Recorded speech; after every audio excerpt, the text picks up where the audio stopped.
I think that's any other questions? If not, I'll hand it off to Carl. He's going to do some introductions. Great, great. Well, you know, it's interesting because I was commenting to the group as we were preparing for this that while ESIP was, you know, and I should emphasize here that ESIP is the Earth Science Information Partners, um, and started out as an explicitly designed organization that was really intended to facilitate bringing together the entire earth science data and information value chain. The creation of this cluster that focuses, in this case, on public-private partnerships, or P3, as we like to say, so that we don't trip over it over and over again in our conversations, is really one of the first instances where we have an explicit collaboration area forming around some of these issues of identifying and facilitating best practices and the development of new partnerships. So it's been a really exciting opportunity to work on.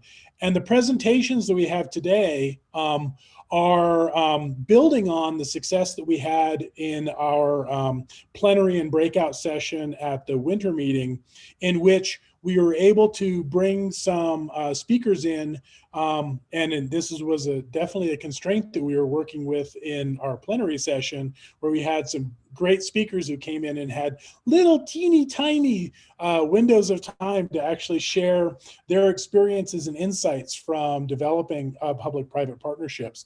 So today we have a little bit more time for our speakers to share with us, again, some of their experiences, recommendations, and insights from working in a public-private partnership context.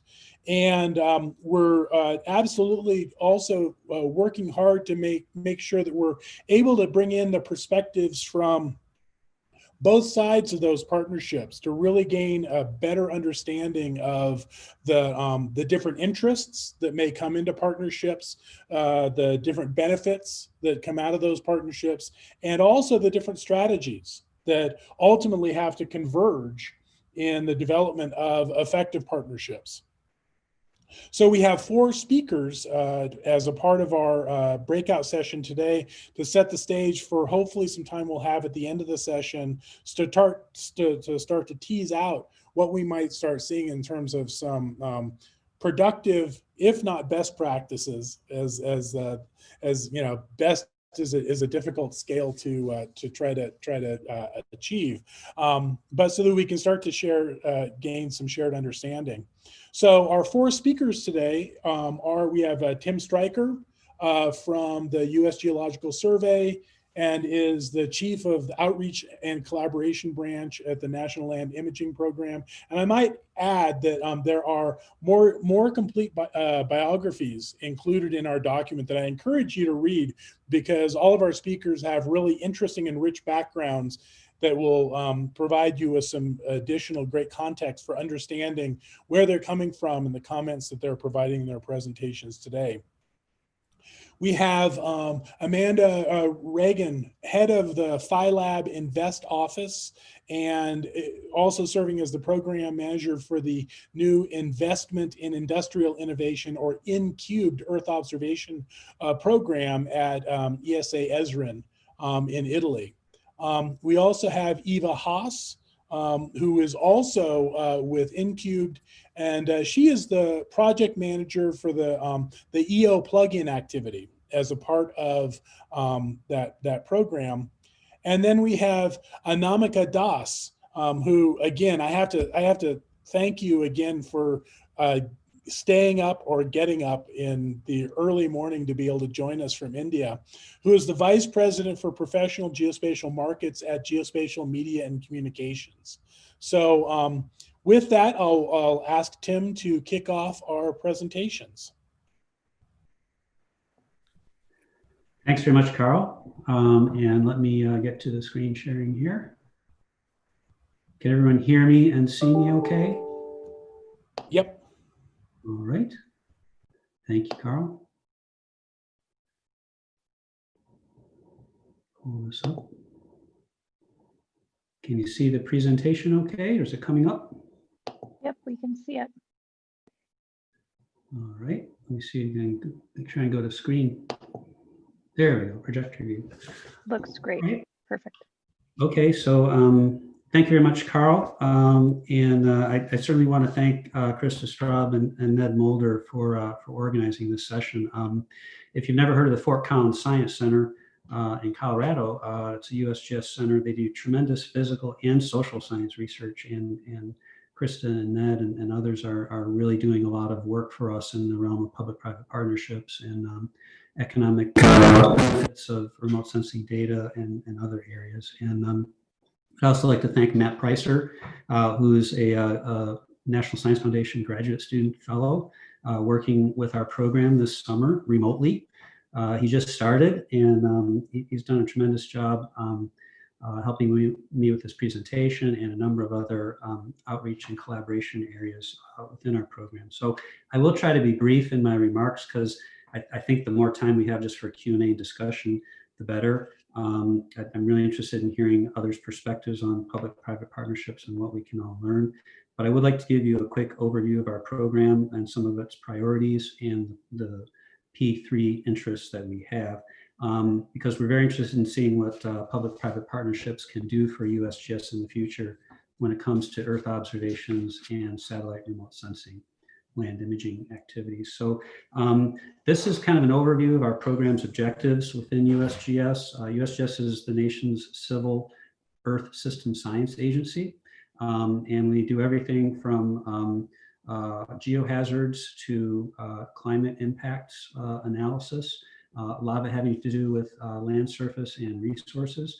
And our program manages the Landsat system and brings in a variety of other data sources, land imaging data sources from the United States and worldwide.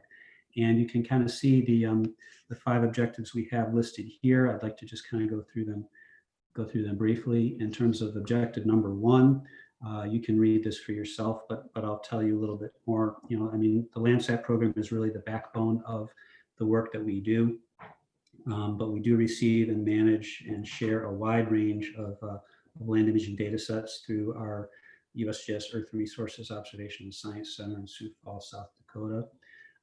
Another objective we have is to expand scientific understanding. We fund a wide range of physical science and social science studies, and we support the development of a wide range of information products using land imaging data. Third element is supporting government policy and decision making. You know, science is wonderful in itself, but as you know, Carl and Krista and others can tell you, you know, its benefits can only be maximized through its influence on public policy. So between that type of support to government policy and guiding decisions, which is the 4th objective here, we're really looking to maximize the utility and the value of remote sensing and land imaging for societal benefit. And so we fund a wide range of land imaging systems and applications for this purpose. And finally, coordinating and integrating all sorts of observations and data sources, civil, commercial, military, declassified information, and international partnerships. And so partnerships is what this is really all about, and we're looking to leverage new partnerships in the future. Very briefly, for those who aren't familiar with Landsat, it's been in operation since 1972, and recent administration policies, both the Obama and the Trump administration, have supported operationalizing it, like we have done for weather satellites for many, many years. 2 studies by the White House Office of Science and Technology Policy in recent years actually found Landsat to have one of the very, very highest impacts in terms of benefits to US government programs and the types of forecasting and monitoring that they do, ranked number 2 and number 3 respectively in different studies in terms of you know, more than 1,000 different types of Earth observing systems and surveys that that OSTP looked at. So I think many who've been doing land imaging for many years understand that, but you know, there are lots of other decision makers who were less familiar with that. And so we're really seeing the fruits of, I think, many years of labor in moving towards an operational program for land imaging. And you can kind of see where we are currently. Landsat 7 and Landsat 8 are operating right now. Landsat 9 scheduled for launch in mid-2021. And we have a very exciting sustainable land imaging partnership with NASA. And Landsat 9 is actually the first mission in that partnership, but now we're looking at architectures and concepts for the mission that will follow Landsat 9, which we're calling Landsat Next. And speaking of partnerships, I did want to mention very strong collaboration we've had internationally with our colleagues at the European Space Agency and the European Commission. This has been in tandem with NASA, and we really see this as foundational to kind of operationalizing and improving the amount of and the kind of complementarity of land imaging data sources to users, not only in the United States and Europe, but worldwide.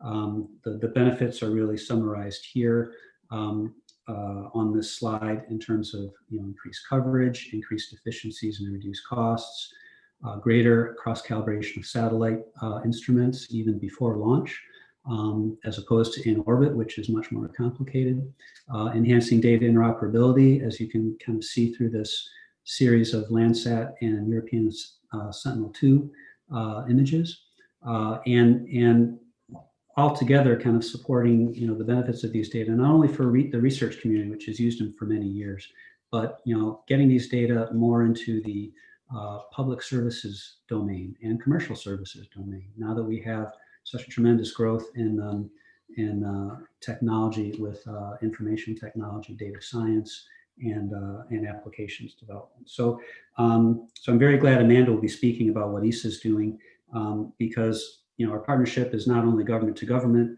with these agencies, but how can we connect our external partners, stakeholders in the United States and Europe to develop new products and services and better serve users. And so I know Ava will have a great presentation on what's being done on the application side in a few minutes. So with that, what we're doing really is looking, and we're interested in this group because we've previous Landsat missions have really kind of shown an evolutionary path to development, and they tend to build slowly upon one another. They've looked a lot like previous missions with a certain degree of improvement, but now we're at a point where we have a kind of more robust operational architecture. Europe is doing a tremendous job with sharing data, remote sensing data for a wide range of applications as well. So we do have a bit more of a luxury, if you will, although nothing's ever a given in government in terms of future programs and services. But we do have a little bit more time, I think, now to plan out what we intend to do next with NASA and really leverage all these exciting new developments in information technology and in aerospace technology, and really examine kind of the full spectrum of opportunities. What might public-private partnerships look for us in the future? Could be anything from satellite development to satellite operations to partnerships in ground stations as a service, or partnerships with commercial firms for data processing, storage, and distribution. How do we better support scientists and the analytics community with remote sensing data? So we're very eager to look at these new partnerships and approaches. I think the one fundamental issue that we need to hold fast to is the continuity of a full, free, and open Landsat class imagery data stream, because we've seen through studies that Krista and others have done tremendous value in this data being fully shared and broadly applied and used by commercial industry as well as by the government. So finally, just to quickly wrap up kind of in summary what our program's future directions are intended. If you look in the upper left-hand corner, you'll see 4 categories of these directions, if you will. We're looking to improve operational capabilities, move beyond what we can currently do, enhance research, development, and innovation in all aspects of land imaging, expand product and service usability, and ensure closer community engagement. And if you kind of look from left to right, bottom to the top, you'll kind of see how we hope things are going to be progressing in terms of increased user satisfaction. And in all four of these categories, we think public-private partnerships can play a crucial role in helping us, do better value for the taxpayer and better serve the public and the world. So with that, I'll turn things back over to our moderator, and we'll be happy to answer questions at the conclusion of everyone's remarks.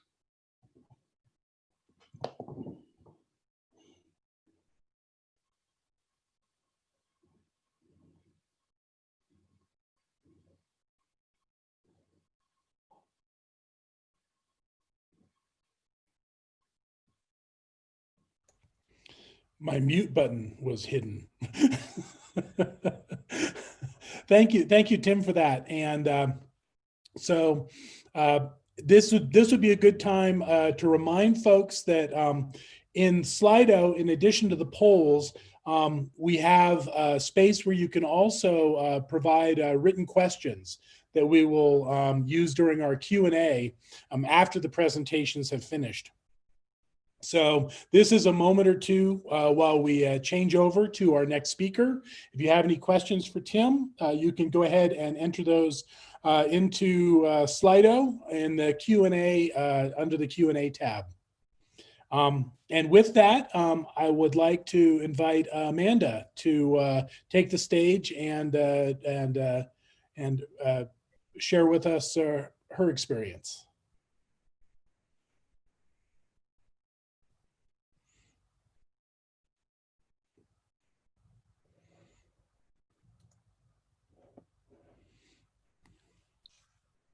Hello. Right. I'm sorry, I was muted. Do you see my screen? Yes. Okay, perfect. So, well, good morning, good afternoon. It's afternoon for me. I'm in the UK at the moment, though usually I'm based in Italy. So my name is Amanda Regan. I work at the European Space Agency. I'm the head of the PhilLab Invest office and also the program manager of a program called InCube, which I'm going to talk about today. I'm very happy to had been invited for this this particular meeting. I was on the A-Train Mission Operation Working Group meeting for a number of years, and I must say I'm very fond of the Landsat series, etc. So very happy to be here. So let me just move to the next slide. Okay, so from my perspective, I've been working in Earth observation for the last 18 years, and I think that right now we're in the perfect storm in Earth observation that we haven't actually witnessed before. And I've tried to put some different enablers here to give you a flavor, and this all links into why I think co-funding is going to work in Earth observation now. So we have Copernicus, which is providing long-term systematic data with free and open data policies. We have technology development, so particularly upstream in the satellite arena, the performance per cubic meter is just exploding, together with computing performance or different types of downlinking and integration and miniaturization technologies. The technology is really supporting what we're trying to do. Also, developments such as cloud computing, big data management, Internet of Things, all of these new things are crashing into the Earth observation domain right now. And all of this is actually enabling data analytics. So we have artificial intelligence and deep learning, which we're looking at really closely in the PhilLab right now, trying to capture dynamic changes, even down to human activity level.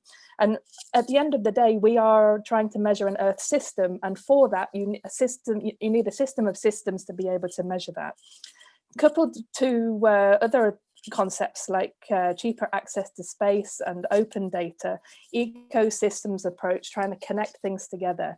Even psychology, the psychology of people are changing. So we have a generation of people that don't know life without the internet. So it means that there's a certain trust of distributed systems over centralized systems that we didn't have 20 odd years ago.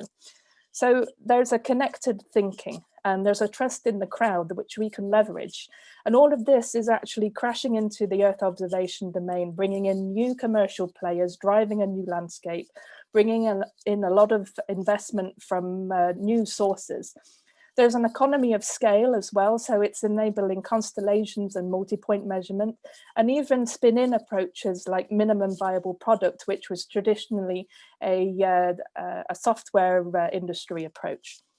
And all of this is leading not from individual data sets and images. We're now moving to intelligent decision making and ultimately, at least in my view, commoditized business intelligence.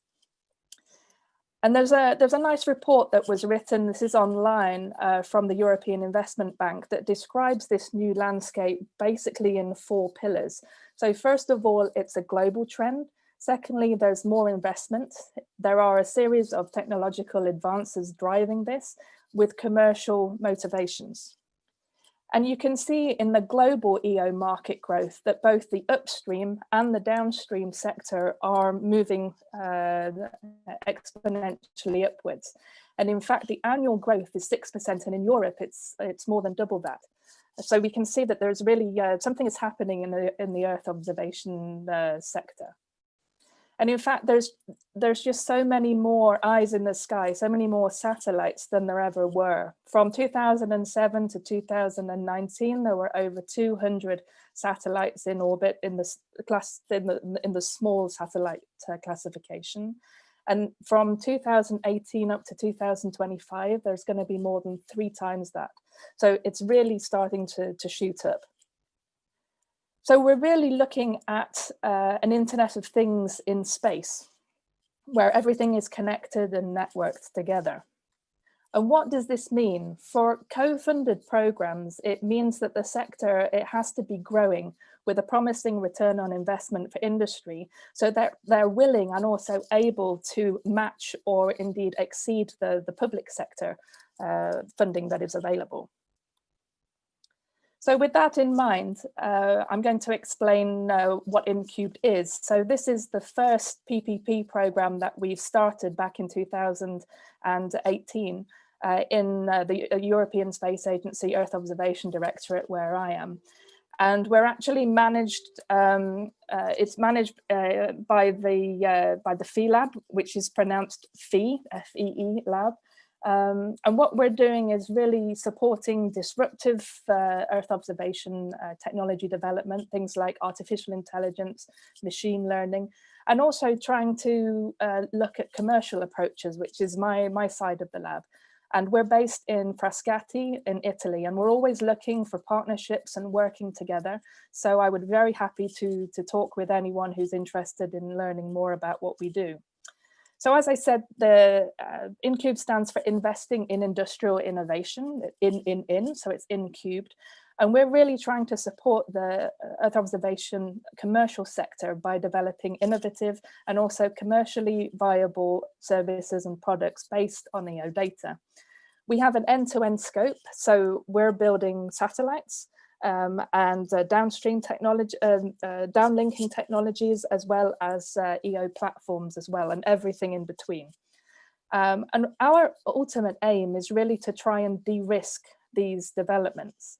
And at the end of the InCubed activity, what we're looking for is at least a minimum viable product, so that they've got something to commercialize at the end, and they have a robust roadmap to commercialization. So what do we look for? Well, it's obviously, we're looking for commercial viability, so a commercial focus, so they need a business plan. And we want them to have commercial customers already engaged. And what we're trying to do is de-risk the development. As I said, we have an end-to-end scope, and we're wanting, at least by the end of the activity, a minimum viable product. And so, for example, with a satellite, we can say that we would co-fund the first demonstrator unit, and then they can go and seek further investment, for example, for a full constellation rollout. So it's basically the point is that the InCubed co-funding de-risks the activity to show, to demonstrate what is possible with this product or service. So what we offer is zero equity co-funding.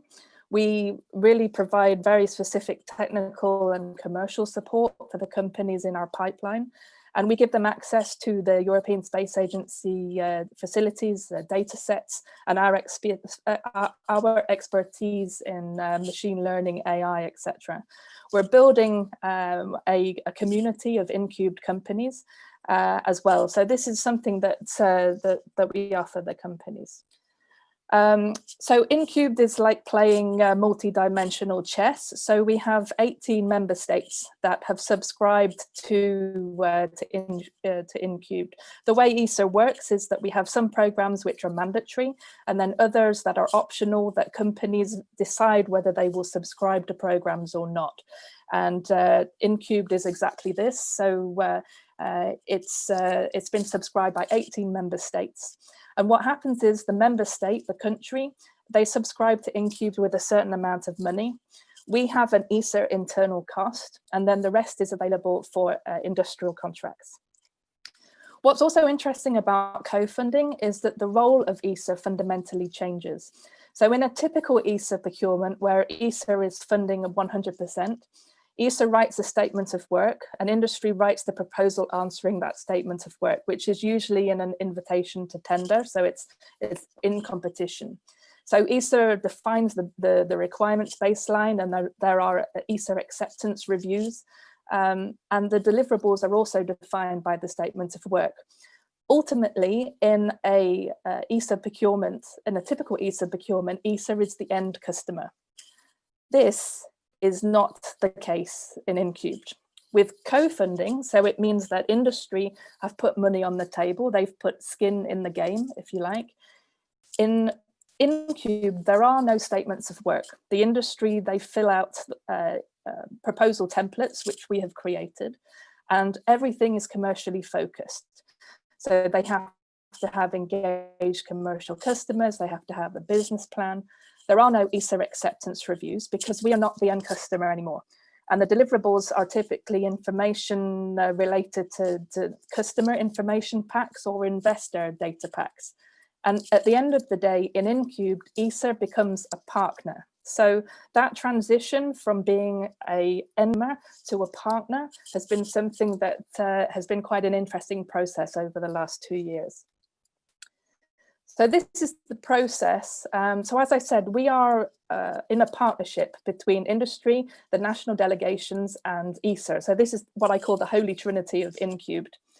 And the InCubed call is open all the time, and companies can apply at any time, but this also depends on member states. So for example, in Spain and in the UK, they have specific member states. And we have created a new platform called ideas.esa.int. And companies basically submit an idea pitch. And we found that this is something that, particularly for the small companies, is really a very good start. They don't spend time writing a big proposal. We ask them for a 10-minute pitch. What do you want to do in InCubed? And this means that we can assess as early as possible whether their idea is a good fit for InCubed. And it also gives us a really good starting point to be able to discuss with the company as soon as possible. We have 2 types of development cycle. Again, this is a lessons learned within 2 years of doing this program. So we have 2 cycles for products or services that are not quite as mature as they would like to be. So maybe a technology readiness level of, say, 4. Then we put it into the de-risking cycle. For activities and concepts which are a little bit more mature, we put it into the product development cycle. And you can go from one to the other, like this. And at the end, we're looking for a technology readiness level of at least 7 to be able to demonstrate what they're wanting to develop.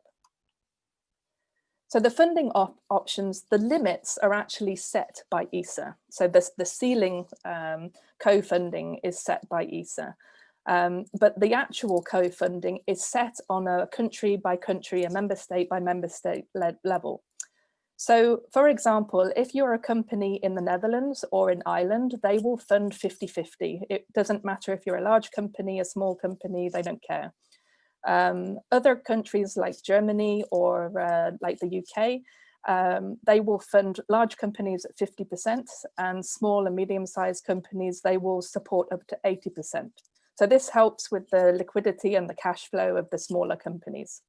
We do have some temporary limits that have been increased a little bit because of COVID-19, which will last until the end of the year. The other lesson learned for us as well is that you really do need to have visibility on the industrial contribution of the co-funding as well, to ensure that the co-funding is being respected, because you don't want it to be co-funding and when an auditor turns up, you realize that actually the public funds have provided all the funds. So just some examples from our portfolio. We've got something like 26 activities in the portfolio right now.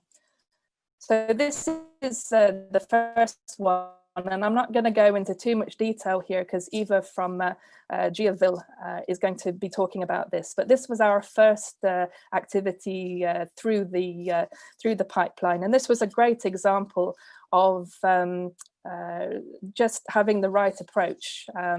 It comprised a Dutch and a Austrian consortia, and they were looking at maximizing the yield of potatoes, basically to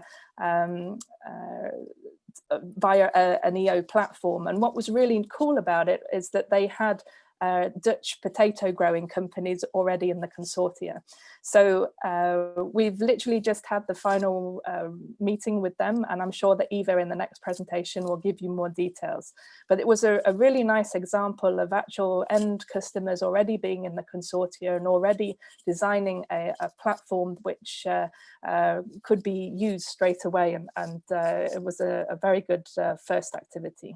Some other activities, this was a Dutch activity looking at developing an EO data platform, looking at change detection for things like buildings and trees. It was looking particularly at the utilities sector. And they could look at, for example, different kinds of spillages or different things that are changing when you were monitoring infrastructure. And this is also another activity that has just finished.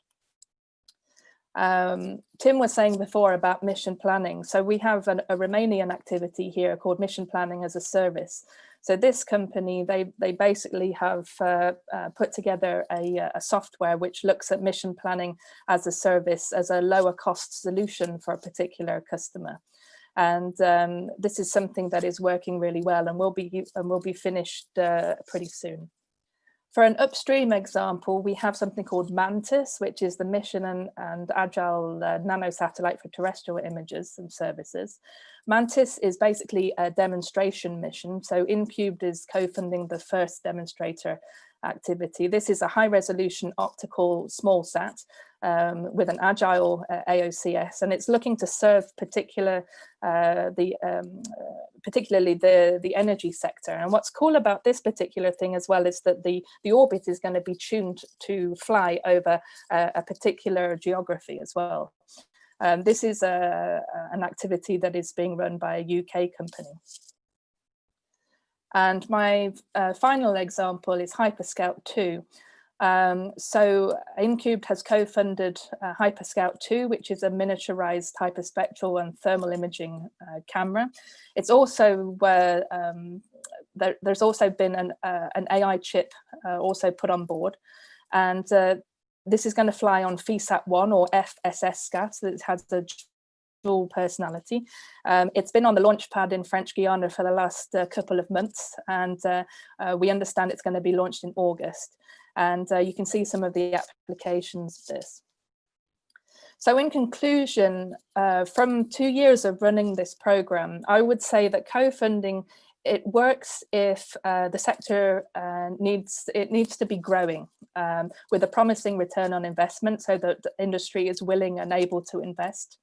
Also the positioning of InCubed. So we're not trying to take over industry, because industry should be inherently closer to the market than we as an agency are. But what we can do is help industry to de-risk the development. So that means that they end up with a minimum viable product, so that then they can go to commercial customers or go for further investment to venture capitalists or whatever to roll out a bigger version. The role of ESA, as I said before, fundamentally changes. It goes from end customer to partner, which means that people that work at the agency have to kind of change the mindset a little bit as well. And also what we're seeing is very much a much more integrated approach. So instead of somebody building something and then throwing it over the wall and expecting someone to take it up, there are people already in the consortia that represent different elements of the value chain. And we also have customers that are acting, for example, as beta testers and validators. So that chain is already there in the way that InCubed is set up. And in fact, we've even in our follow-on program made it mandatory that customer engagements needs to happen. So if you have any more, if you want to know any more questions, just go on ideas.esa.int and follow the channel for InCubed. Okay, that's it. Great, thank you. And as I mentioned before, as Eva cues up her presentation, we want to take a moment for Ned to share some of the results from the survey in Slido, but I'll also remind folks that there's the Q&A section in Slido for posting your questions. And also, if you want to direct your question at a particular presenter, go ahead and include their name in the question so that we can make sure it gets properly directed. And you'll also see in the list of questions that have already been submitted, in the upper right-hand corner for each of those, there's a little upvote button that you can click on. If somebody has already asked a question that you have a particular interest in, you can go ahead and upvote that question, and we will use that to inform how we go through the questions as we get to our question and answer period. So Ned, it looks like you've got some survey results.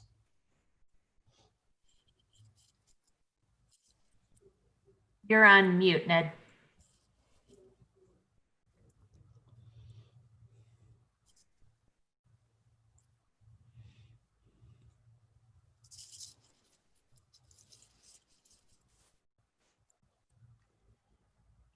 Oh, okay. Here we go. There we go. I think I had the same issue.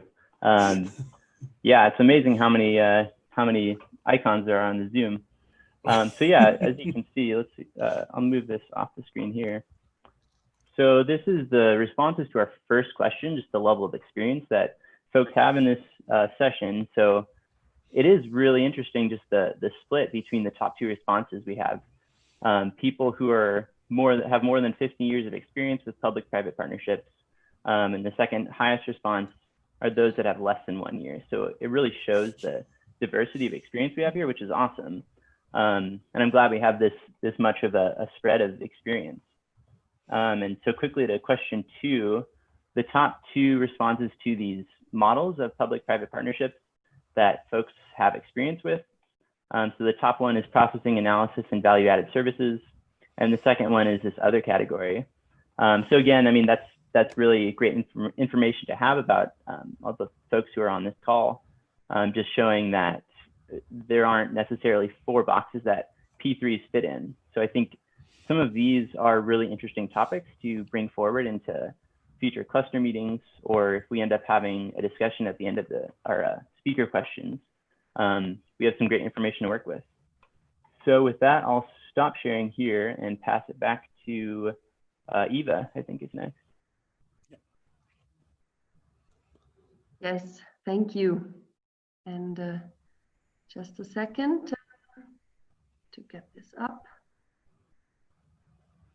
A second. I have the same thing with the buttons now. Just a lot of them, but we will manage. Between buttons and windows, it's always a challenge. Exactly. Can you see my screen, everybody? Yes, it's just come up. Excellent. So now I start the presentation, and I hope this is working. Yes. So you should all, thank you. You should all see a potato field. This is a potato field in the Netherlands. And I promise that after this presentation, you will not be able to eat French fries without thinking about Earth observation, which is most of the time work for us. So we had the fantastic opportunity to be the first activity in the INCUBE program that Amanda just described, I think very well. She described all the opportunities, and yeah, we took this opportunity. If I say we, it was a Dutch and Austrian partnership. So our national delegations had decided to support this consortium. And you see below the partners. So we work with Dutch partners that are Hermes, so experts in weather data that we need to observe our potato fields. And then we had a Dutch partner, which is an actual customer, it's HLB. So they're experts from the field, experts in potato research. So this was one of the big advantages to have a customer within the consortium. We are crunching data in this project that you will see in a moment. And we had our data center here, the Austrian data center, the EUDC. And you see two other icons here, which one is Geo4A.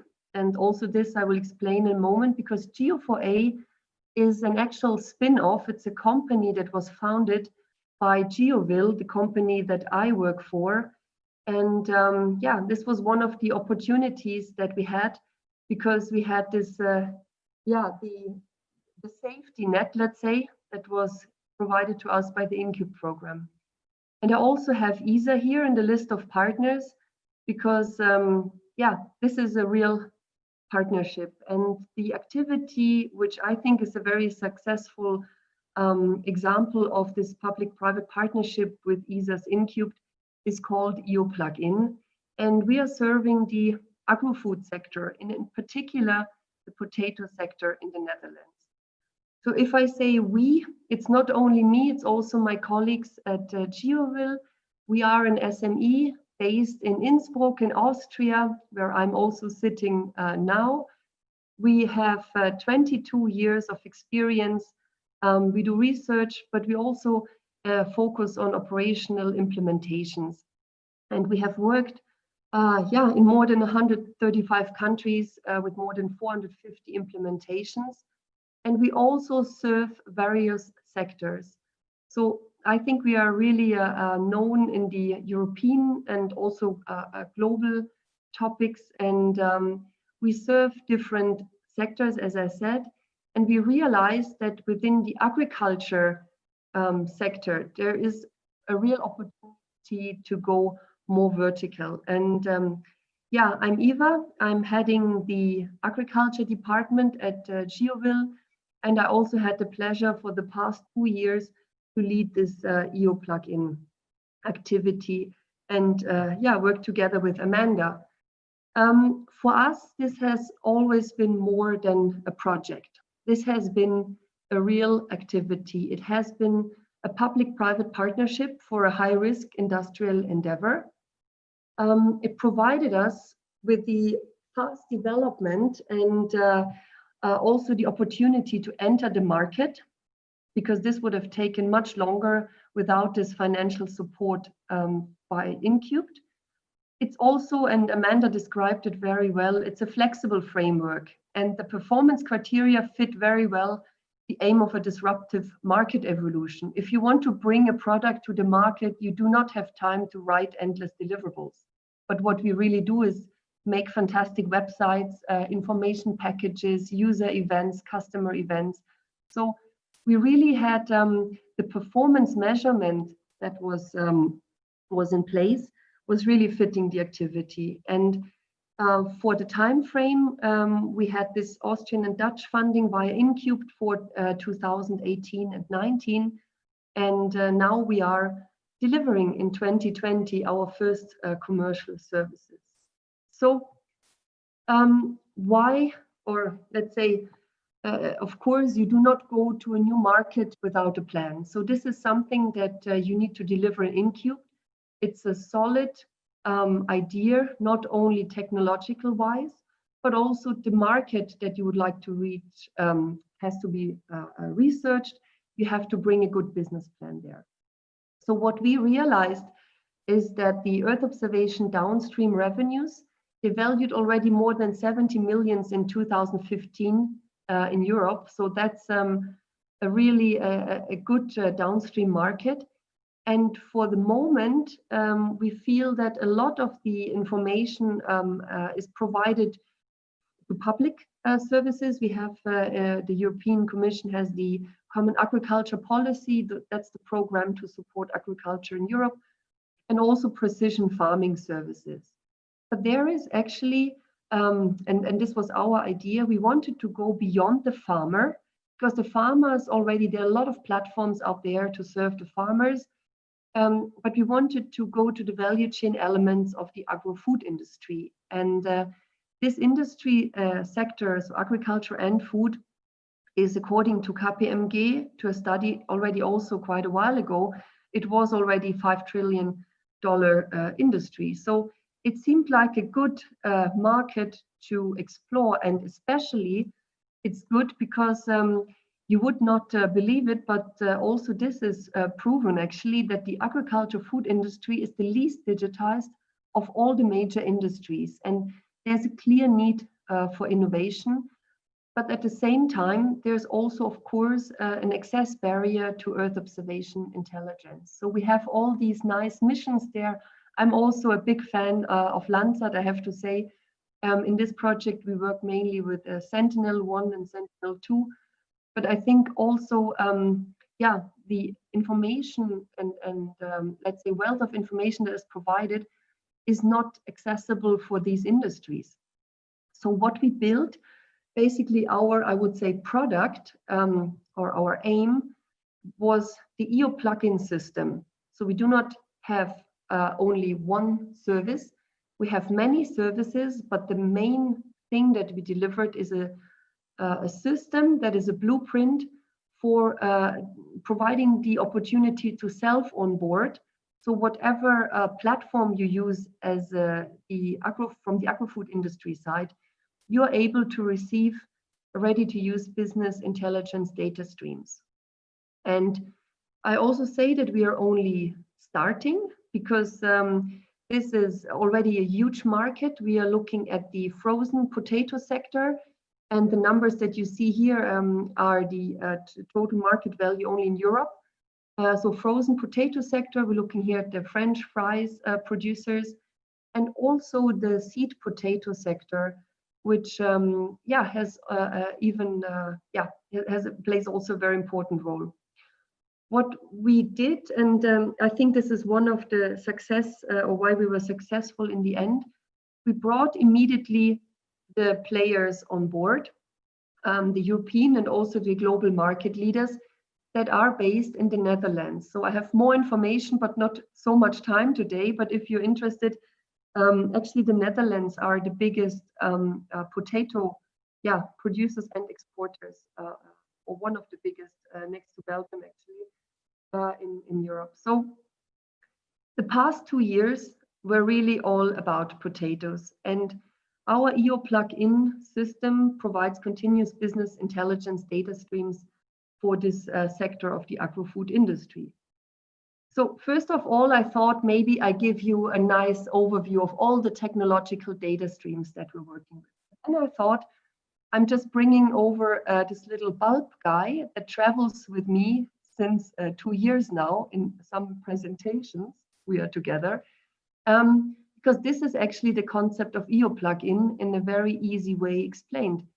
What we would like to do is, if the bulb person here, the bulb guy is the customer, he doesn't care how complex it is to generate electricity. He should, however, care how the electricity is generated. So this kind of information that he really needs to know about, that is provided, but not all the complexities in the system. And rather than giving a technology push, so bringing all the wealth of Earth observation and derived products to our customers, and often kind of overwhelming them, we tailored solutions that they can actually use and digest.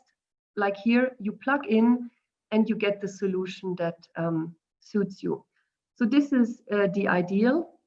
And yeah, we're working towards that. I think we have, and I will show that in a moment, achieved the first good results with this. but the system would not work if we would not have found it. And that, I think, is the key to success, because many companies or actors are trying to provide these tailored solutions. But we went, and this is also possible, or it was possible due to the funding that we had. So let's say the de-risk, we had lower risk to do that. We might not have done that as a company to found a spin-off company, but we found a new company that is actually the link between the Earth observation and the agro-food industry. And we had we worked for 22 years at GeoVille, and also our partners in this activity, they're very experienced. But what happens usually if an Earth observation expert goes to a potato expert, you talk about things, but you're not always talking in the same language, and you might not have the credibility that someone from that sector has. So the company that we founded has a managing director that is coming from the sector that we would like to serve. So he's an expert in this potato world, let's say, and is also very known in this sector. So it opened us doors that would have normally stayed closed. And on the left-hand side, you see that with Geo4A, we are actually doing the Earth observation big data analytics. That's done, that's in the system that we built. All the functionalities are built in. And then we are providing web services, API, but also all type of output formats that the customer requires. That gives information, and I just name a few here. We look at the crop type mapping, field size verification, then we monitor the growth of the potatoes. We look at the soil moisture levels, and the very important topic is the vitality and quality assessments. So here I'm back at the quality of the fries that you might have had for lunch. There's actually a very interesting link between the quality of potatoes and what the satellites can monitor over a season. So this is not only in one direction, we also allow our customers to get back and bring back the in situ data, so the local data they have from their fields. This doesn't always come in the format that we wish. So our system is also able to integrate various types of in situ data. However, this is something that we continue to work on. Our aim in the future is to make this, let's say, back cycle, where we get this in situ data even better in the future. We have now worked a lot on the left-hand side of that graphic. And we're looking in the future now to integrating more and better even this in situ data. But we're already doing it, and we see that it's often very high value. So this is the let's say the solution that we provide. But of course, there were also a lot of challenges, and I wanted to also highlight this. If you go to a new market, well, speaking the same language is a key topic. So I think that via Geo4A, we made it to to come a step closer to our customers and to get a better connection between the Earth observation world and our industry sector customers. Another step is that you believe you have a fantastic product, and then you do another set of meetings with your customers, and you realize there's still a way to get to a product that this customer can use. So the customer journey is also something that we had the opportunity to do with the new plugin, and InCube is actually really encouraging you to do that. So we're very flexible. I think from the beginning, what we planned to do and what you did in the end, well, it was the same aim, but the way to go there, it changed. But we were able to do that because we had a fantastic partners from ESA side. And this was, it was not a rigid project system, but it was a real, a very good activity.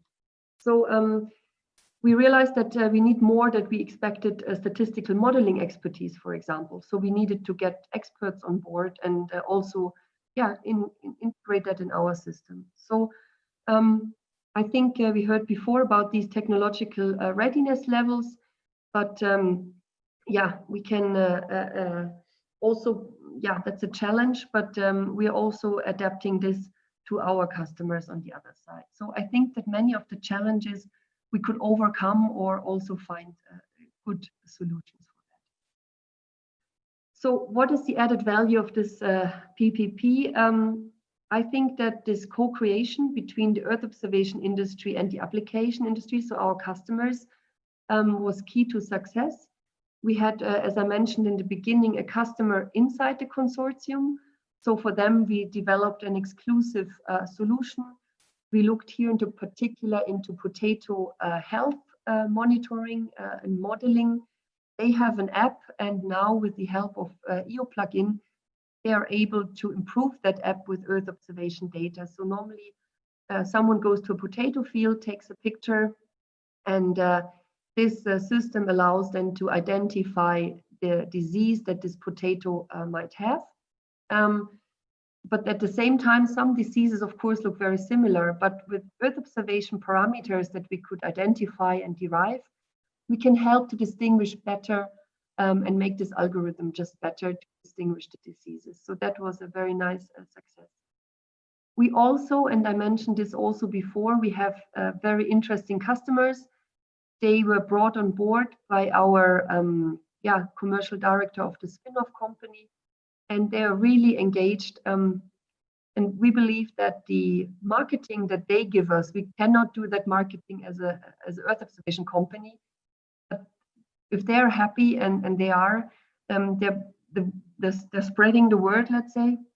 And we have just, and I'm very proud to say that we've just signed a contract. So at the end of our 2 years, we've signed a contract with, they call Breeders' Trust, and it's a network of 15 of the leading seed potato producers in Europe. And we signed a contract that we will do starting from the season. Now is the potato high season, let's say, in Europe. Starting from now, we will work together in the future. We have a feasibility study running on a new topic. And the first year, we'll look at this feasibility study, but it's a long-term collaboration. It's for now for 5 years planned. And yeah, we're very happy to have these customers already engaged. As I already mentioned, the spin out was really the key to success. And again, to stress, this co-funding helped us because, yeah, we might not have dared to go that way without this significant, I would say, funding. It was really good. Just to give you a feeling, because this was a lot of words, it's all about potatoes. You're seeing here Emmeloord. Emmeloord is a capital of potatoes, let's say the capital of the Dutch potato, and even beyond, known in the potato sector at least. And you see all the various classifications and products that we provide. But of course, we do not only work in the Netherlands. Our aim is, and we already started to work with the partners in Kenya. They have farms there. And these actors are global actors. So we also provided, of course, a scalability in our business plan. And we see the first success. And I'm very happy to be here today to get you an idea about our potato world. And I thank you very much for the opportunity to be here. And if you have questions anytime, and this is the part of the potato team in Austria, my team. Yeah, thank you. Great, thank you very much. And I'll just mention one more time as we transition to our final presenter for this session, that you can post your questions. We're starting to accumulate quite a few, so it would also be helpful if you can upvote any questions you particularly like. And it looks like we have, is Ned going to share some more survey poll results with us? Yeah, Carl, is my screen sharing right now? Yes, it is. Okay, so yeah, this is where we left off. These are the responses to folks' experience with public-private partnerships in terms of these different models. So yeah, we have processing, analysis, and value-added services, and other are the topmost categories. As far as interests, processing is still at the very top. Data management is second here, and we have kind of a falling off with these different types of models. And then I'll touch on the responses to this best practices question. And I also want to echo Denise's response in the Zoom chat that leading practices is certainly a more appropriate term just because we are all learning in this. So the top response to this question is communication externally to the public. That's over half of, or exactly half, 50% of our respondents say that's the most important, followed by partnership procurement and funding. But a number of responses that sort of echo everyone's different experiences and could be really interesting discussions for some of our future cluster meetings. So I'll stop sharing now and pass it back to you, Carl, or Anamika, I guess. Yes, yes. Anamika, I will pass the podium to you for our final presentation of the morning, afternoon, early evening, middle of the night.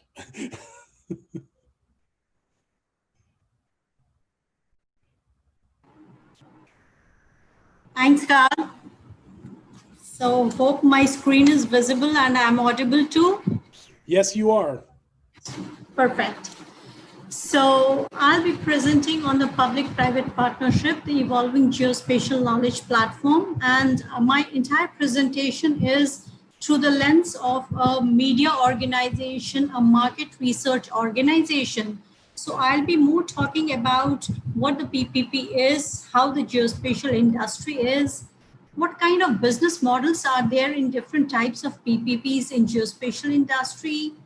I'll touch upon 2 case studies which are prevalent internationally in terms of PPP in this industry and what are the benefits and challenges over there.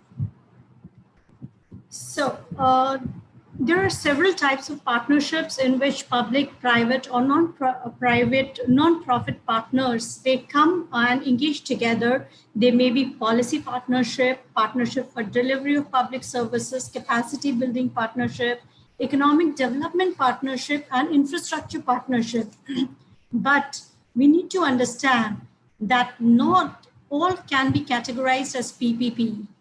A public-private partnership is a contract between the governmental body and the private entity with a goal of providing some public benefit either as assets or as a service. So there is an investment by both and there is a return for both.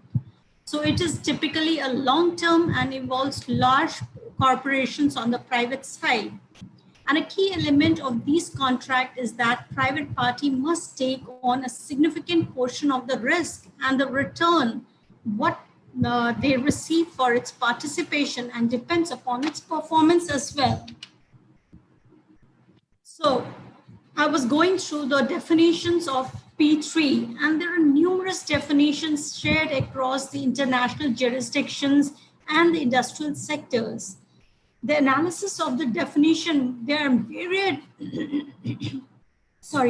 various definitions that are there. And when I did the analysis of the definitions, it revealed that a high degree of similarity and consistency in them. And the common element include a clear defined role for the private sector to provide some or all of the following, either infrastructure, assets, services, and financing, which is very important. And there are clear indications that private entities are to absorb financial and management risk, and latter of which includes efficient project management and completion of the project. So the additional elements that are implicit includes the need to establish a medium to long-term relationship that are collaborative and for the public good. So I came out with this. It can be defined as a cooperative arrangement between 2 or more public and private sector, typically for a long-term nature. Now, when I see the key determinants of the PPP, it needs to be driven by leadership at the highest level. It should be based on mutual trust. It should require a common play area and based on mutual benefits, a combination of social and commercial goods. We need to understand this. And require sustainability of partnership, which is very key for PPP. Well, when we talk about PPP is accepted as an effective instrument for stimulating economic growth as well. And in the emerging economies, the importance of this PPP has gained greater momentum for increasing and sustaining the current pace of socio-economic development. And the base of it is the geospatial readiness of the country to understand the efficient and effectiveness of the impact and its impact on economy and the society. So wherever these readiness is at the higher level, which is measured from geospatial data, the policy framework of the country, the industry fabric, or the user adoption level. So if the readiness is high, the acceptability of PPP is higher, and it enhances the use of geospatial information towards sustainable economic growth. So let's take a look on geospatial industry, take a few more minutes into that. So the global geospatial industry, the cumulative geospatial industry was valued at somewhat around US dollars of 299 billion in 2017, and it is projected to reach at 439 this year at a CAGR of 13.6%. But this calculation was done a year before, which might change because of the COVID situation that we are in, wherein we see that there will be a lot of emphasis on geospatial technologies. So this growth acceleration can be aggregated to the continuous technology advancements in the industry, democratization of geospatial information, which is riding on the integration of advanced digital technologies, and the resultant innovative business models that are prevalent. The technology landscape is ever evolving, and with new innovative products, services, and business models, these are aided by development both in geospatial technology as well as the digital technology ecosystems and sensors that are impacting this entire industry, and increasingly integrated with ICT and other enabling technologies. So at the outset, I see that fourth industrial revolution, the 6 evolving technologies that are going to have a far-reaching impact on the geospatial technologies are big data, cloud, artificial intelligence, IoT, augmented reality, and virtual reality, and automation, not to leave that. Well, from the user industry's perspective, defense and internal security user segment was seen as the biggest industry driver for the geospatial market. Simultaneously, infrastructure and urban development, key investment drivers in emerging economies, especially in, I would say, Asia-Pacific region, will drive the overall geospatial technology adoption for this high growth areas for geospatial industries. Well, the need for a progressive policy environment is very essential for a PPP. In the global scenario, we have done a study wherein 26% of the countries of the world foresee a need of a holistic policy for PPP, while 38% countries have a fragmented policy environment, thus restricting PPP in that country. So for public sector, the key strength, if we see, we have tried to see the public and the private portals and see what are the particular differences in that, and why there is a best world to get both the worlds together to combine the best of them. So for public sector, the key strengths are their data has longevity, it is available for longer terms, data is authentic. These are also the policy making agencies most generally in most of the countries, so have influential parts as well. And they have mandate to support industrialization. While for private sector are known for being technologically advanced, they are drivers of innovations, and they are time sensitive and time efficient. And they can be trusted for scaling up the projects. So, and they have, I would say, financial and managerial capabilities, which are known for delivering efficiencies. So all these things that we can see the capabilities of both the sectors, if combined together, that will give a kind of best world to the kind of data dissemination, capture, or any kind of analytics that are there to be done. So disruptive innovation and digital age have been creating huge demand for geospatial information and positioning infrastructure. And it is seen in almost every quarter of living. So therefore, there is an urgent need to engage private sector through public-private partnership models and harness the opportunity by adding spatial dimension to economy and society. And the scope of PPP are threefold in geospatial industry. One is the geospatial data infrastructure and knowledge platform. Second is positioning and navigation infrastructure. And the third is geospatial data as a service. So I'll take examples, two key examples, wherein the first one is the convergence of public and private portals, wherein ESRI and GEOS solemnized their partnership in around 2015 or 16 through an MOU. A voluntary partnership of ESRI and EO both aims to benefit themselves and each other. And the synergy efforts of the private and the public organization can be seen over here. So it provides the GEOS community with the access of ArcGIS online community content, expertise, and the technology through the GEOS DAB, as well as the collaborative tool via the ArcGIS platform. Similarly, the ISRI GIS community has access to a wide range of GEOS Earth observation data, and the members can participate as contributors as well as users of GEOS. So it was a win-win situation for both the public and the private industry. Whereas the collaboration on outreach for both the GIS and the GEO communities on the effective use of GEOS, particularly for environmental decision making, that could be one of the benefits that we have seen due to this collaboration.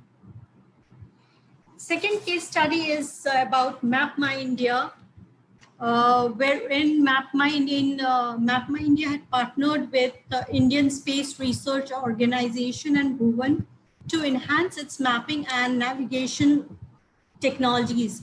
So at present, the private this portal hosts 3 types of navigation data, wherein it is map view, satellite view, and hybrid view as in a holistic view of India, pan-India system. And furthermore, this partnership is to bring many government and location-based services, which will include like InTouch and IoT platform with tracking and location analytics platform called Insight. So it is a kind of hybrid visualization that it will be giving.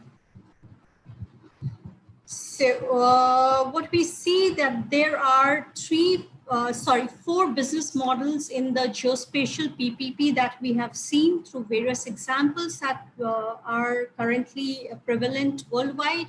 One is return on investment or revenue sharing, where private sector invests in building a service infrastructure for government agency and enjoys the revenue when the service is rolled out to the citizen. Second is profit sharing, where private sector invests in building a service infrastructure for government agencies, and both government and private takes part of the profits. Third is the licensing of data products and services, where public and private sector co-create geospatial infrastructure and private sector extends the products and services based on this infrastructure as a license to its users. And the fourth form of business model is domain-specific partnership for applications and services, where government agencies provide base map to domain-specific companies like agriculture or energy, construction, or telecom, who use it to develop applications and services and earn revenue based on those products. So there are various benefits of PPP that we have seen, where there are distinct benefits for the private and the public sector. They provide better infrastructure solution. They result in faster project completion and reduces delay in the projects. Return on investment might be greater than projects which involve traditional way of doing it, but certainly innovative design and financial approaches become very significant when 2 entities come together. Even the operational and the project execution risks are transferred from the government to the private participants, as well as there is a co-sharing of both risk and the revenue. And the PPP may include early completion event bonuses, which is a kind of encouragement for the private sector, and by increasing the efficiency of the government investment. So this is how we see the efficiencies of PPP reduces government budgets and budget deficits as well. But this is not free from the challenges. So there are a number of potential risks associated with PPP, both from the public sector as well as the private sector. So development, bidding, and ongoing cost in PPP projects are likely to be very greater, very large. Some projects may be more politically or socially challenging to introduce and implement than others. Even the private sector will do what it is paid for, and sometimes they do not want to do more than the, required, and the government responsibilities continues to be, citizen will continue to hold government accountable for the quality and the utility of services, which gives an additional burden to the government. So these are some of the challenges that we have seen from the public and the private side. Now, this sharing economy is on the socio-economic ecosystem built around the sharing of human and the physical resources as well. So what is the way forward that we see? So we all understand that PPP projects are complex, requiring the integration of many stakeholders, substantial financial investment, highly skilled personnel is required, legal compliances, detailed feasibility, government risk and viability studies for successful outcome. These all we have seen, and there is a kind of paucity of even skills at times and knowledge in PPP implementation. So there is an evidence to suggest that PPP projects bring long-term benefits to the society, and what we should look at is finding ourselves more mainstream, building a kind of mutual trust. Sometimes it requires to be collectively thinking collectively and working together for a common goal and good. Definitely, PPP takes a lot of work before, but then that's the way forward when we think of innovation or bringing in not only innovation in technology, but also in innovation in implementing and business models. We really need PPP to work. So before I wrap up, I would like to take 2 minutes to talk about my organization. So at Geospatial Media, we help you to understand the real potential and value of geospatial technology. Our thought leadership and technology conferences, as well as market research and media offerings, helps the organization across the globe in finding the best solutions within the geospatial and the associated industry. And we provide numerous knowledge and outreach offerings through our media, conferences, market research, and consulting, with our guiding principles to lead, promote, provide, facilitate, and accelerate and drive are the key drivers behind our services. With this, I thank you all for your kind attention. And any question I would be happy to take. Well, thank you very much. I think that was a great way to sort of provide a capstone for the presentations that we had for our session today. And as we are in the closing minutes of our breakout, I'd like to first ask everyone to, whether it's through the reactions or, hand waving or something, thank all of our speakers who have shared a lot of valuable information with us. And now I'll go ahead and pass the mic to Carl Shapiro with some final comments, and then Krista will close out the session for us. Very good. Thanks, Carl. I just wanted to say that the 4 speakers were outstanding. They told quite a story, starting with Tim Stryker talking about Landsat and the importance of a continuous record and open access for information, and then hearing from Amanda and Eva about ESA's experience and dealing with partnerships, moving from procurement to partnerships in the agricultural industry, potatoes and things of that nature. And basically the idea of sharing, of having ownership by the private sector of the work that they do. So it's sort of developing a slightly different vision of this. And then moving to Anamika's very, very good presentation about public-private partnerships generically and what constitutes them. What are some of the major components? How do they build upon the best of public sector organizations, and how do they build on the best of private sector organizations? And what type of syntheses can we develop from that? I think it gave us a really good understanding of P3.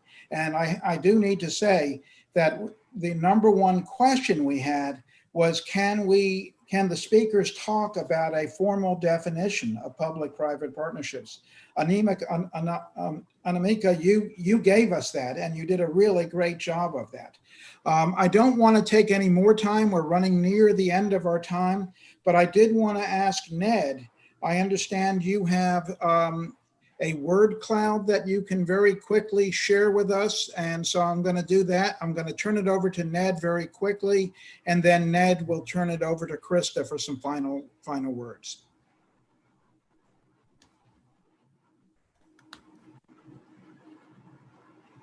Yeah, thanks, Carl.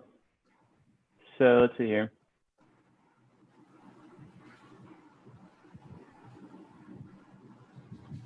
Oh man. Okay, here it comes. So the great thing about word clouds is that it just shoots up giant words that, obviously show what most people wanted to say. So communication and innovation are clearly the two things that appear most in our word cloud, but we also have a lot of different smaller, but still significant responses that people want to express that they're interested in. So I think this really gives us a lot to work with. And yeah, I mean, there's a lot to P3s. So I think with that, I'll pass it back to Krista. Great, thanks, Ned. Yeah, I apologize. We ran out of time for dialogue. We had some really amazing questions within the Slido question area. So I will try to see if I can maybe share those with the speakers and share some responses back to anyone that might be interested in the audience. I just want to quick echo the thank you to them. That was amazing. I learned a lot, and we had a very great wide-ranging sort of information. And the final note is we are continuing with those clusters. So it's a great time for those of you that are interested. Not to speak for the speakers too quickly, but maybe they can join at some time and continue to share some of the work that they are working on.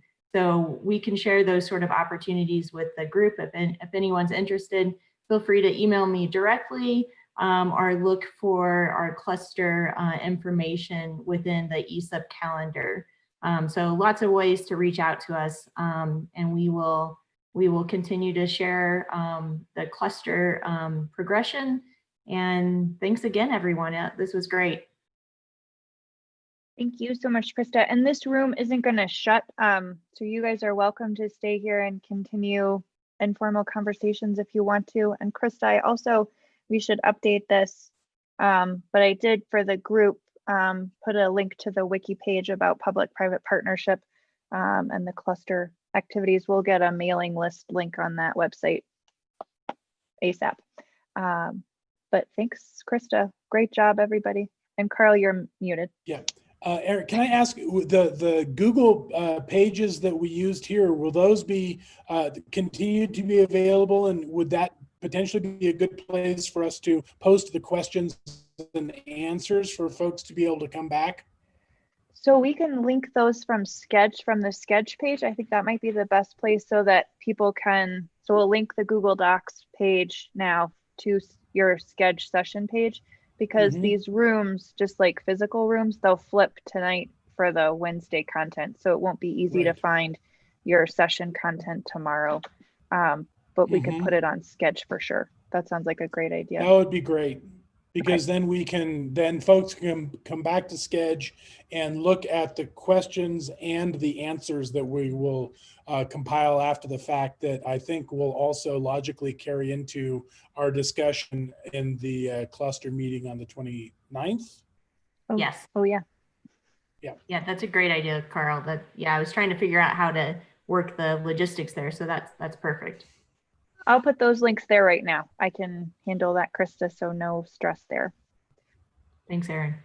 And Thanks, Krista, I'll Erin. make you the host because I'm going to jump over to the next session, but this was super. Great. Thanks, Thank Erin. you. Thanks, Aaron. Thank you, Erin. Thank you all. Thank you very much. Good night. Goodbye. Thank you, everyone.